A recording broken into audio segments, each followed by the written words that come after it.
The inconsistency, serious. Fuck, you heard me say like, yo, I'm gonna put the aggressive block on right now, and then I threw a touchdown and got a holding penalty. As soon as I put it on. Yeah, what's up?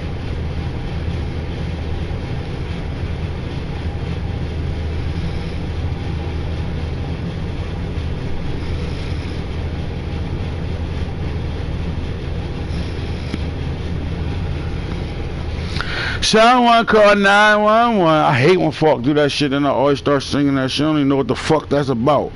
Like, why was that even on the motherfucking in your head? Vegas nights, baby.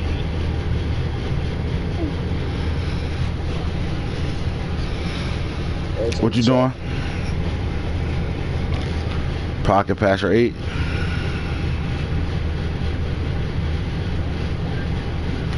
Let's talk about it. Let's talk about it. Let's talk about it. Hey man, real talk with the Real Boone. He's back. He ain't leaving lose. Lose and leave. Motherfucker, aka Champagne Poppy, aka Drake, aka sliding sliders. Sliding slider boards. Hey man, this is a quick special edition of Real Talk. Let's get some tune-ins first before we run our mouths. Let's get some tune-ins first before we run our mouths. Quick little funny. What's going on, Real Boone? Chilling, man. Most people thinking that this Real Talk is going to be the fact that I lost to McCoy earlier today and you just beat Bigavelli, but we not talking about no wins or losses right now. This is a special edition of Real Talk, and it's for one thing only: the Super Bowl champ. We waiting for him to get out of the locker room and shit, the dressing room and shit, you know. Gotta get the little extra little shit on his face before he come out and shit, like we ain't on a podcast and shit. Got the makeup lady touching him up right now and shit. Waiting for him to get in here. Yo, Falky, you around? You done doing the makeup? Yo, we here. We just got done what getting the a fuck? touch up. 90. Hold up.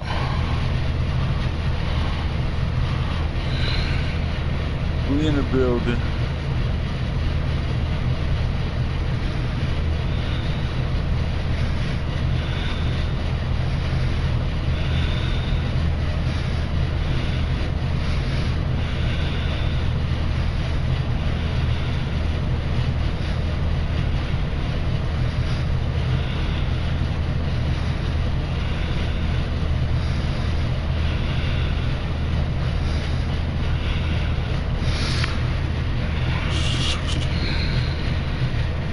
Wow. Slow down, Ant. So what's going on, Falky, man? How are you? We've been better, man. We've been better, man. Troubling and wide, man. We just had to ask our coach, man. We had to get the fine. I mean, you come off an impressive playoff run in a situation where we had multiple interviews as a head coach and shit. You sound like you wasn't really, you know, yourself, and we never expected you early exit by you. Second Super Bowl in your early career. You started off 0-17 year one, and then you went 2 straight and decided to retire. But you ain't retired as a coach. You went to management, and I don't know how you pulled it off, but you was able to buy the team. Yeah, well, you know, when you win, you get that capital, you know, and that capital, you know, a lot of success, man, a lot of endorsement deals, and, you know, ownership love that I bought 2 chips to the city. Management job is tough. I mean, you got the green light on everything. GM, personnel, motherfucking part ownership. I mean, 2 Super Bowls give you that. Bill Parcells won 2 and get half of that. Nah, you know, it's different era, you know, modern day. Winning this NFL is tough with all the, you know, the free agency and the players coming out fast. So, you know, for what we did in 2 years, back-to-back years, they seen he was going in the right direction, and they wanted to, give him promotion, man. He's always trying to reach for the top. So I told him, I said, I don't want to coach him. I want to own the team, own a part of the team. All right, so in that situation, you come into the new season, and you guys bust a major trade to move up and get the 3rd pick in the draft to get one of the most explosive receivers coming out in that draft, and Justin Ross. Did you have your eye on him the entire time? Yeah. We've been having our slot receiver issues, and we felt like Isabella Andy. We felt like Andy would be better suited for the slot, and we got DJ out there, so we just felt it'd be a natural fit to bring in another guy opposite of Chalk that can really stretch the field and get jumped over. Did you account for the adjustment period that you will go through moving Isabel to the slot? And another thing was, after speaking with him, giving him the heads up that that's what you will be doing, how did he take it? Well, I mean, he took it well. He's a team guy. First and foremost, he's a team player. He don't get enough credit for being a team player. So he took the news well. I sat down with him over dinner, and we talked about it. And, they were happy with it. Saquon, he just got a big deal, and they just want to win. And we hired. My first hire was Coach Tomlin, the former Pittsburgh Steelers coach, and he was on his last legs, and I thought it would be a good fit. Let's talk about the Saquon deal before you get into the Tomlin deal. Let's talk about the Saquon. You guys paid him, right? Yeah, 96 mil, 7 years. Well worth it. Now let's talk about a little bit of Saquon in his short career right now. 2018, he was 1,000-yard back, 8 touchdowns, but then he exploded in 19 and 20. 28 carries right now. Is he around the ballpark? I mean, he's productive. 28 carries, 244, 8.75 touchdowns right now. I mean, that says around the average of how you run the ball. But word is Saquon's a little unhappy, and y'all a little 0-2 start. Saying he touched the ball 10 times in 2 games.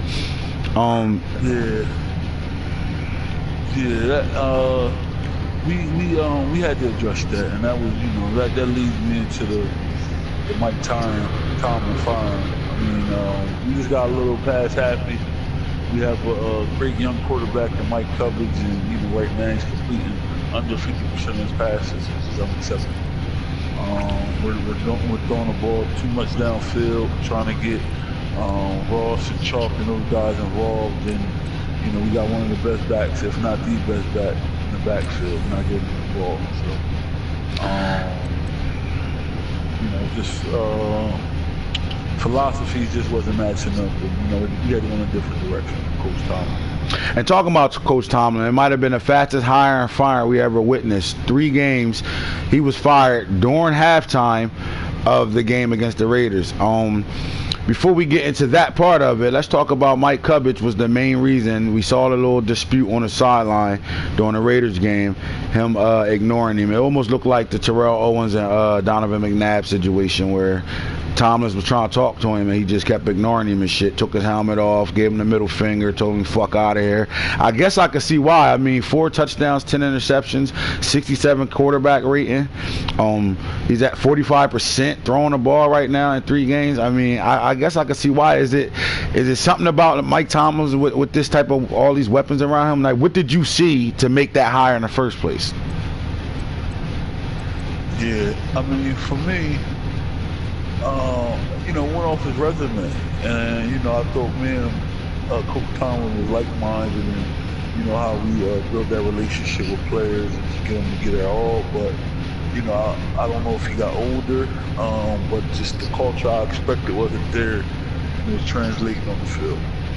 I mean, we have him quoted after being fired. He didn't do any interview, no post-game press or nothing after the game.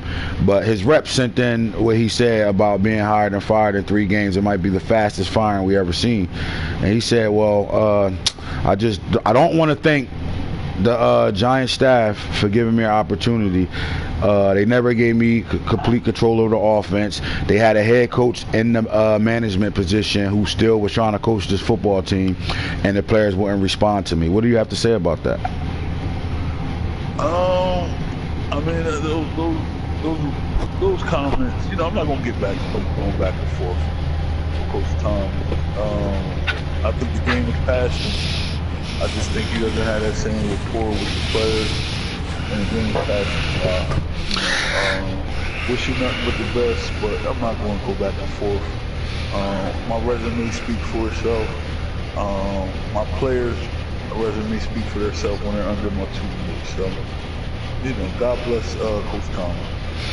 I mean, at the end of the day, it comes down to this. I mean, numbers don't lie, stats don't lie, wins, losses, the loss column, wins column don't lie.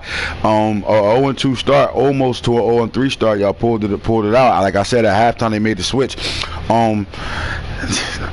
Where do you go from here? Who's the next head coach, and are you going to bring in a head coach that's when you're going to let coach this team, or does he has to sit under you and pretty much run the offense the way you want it ran?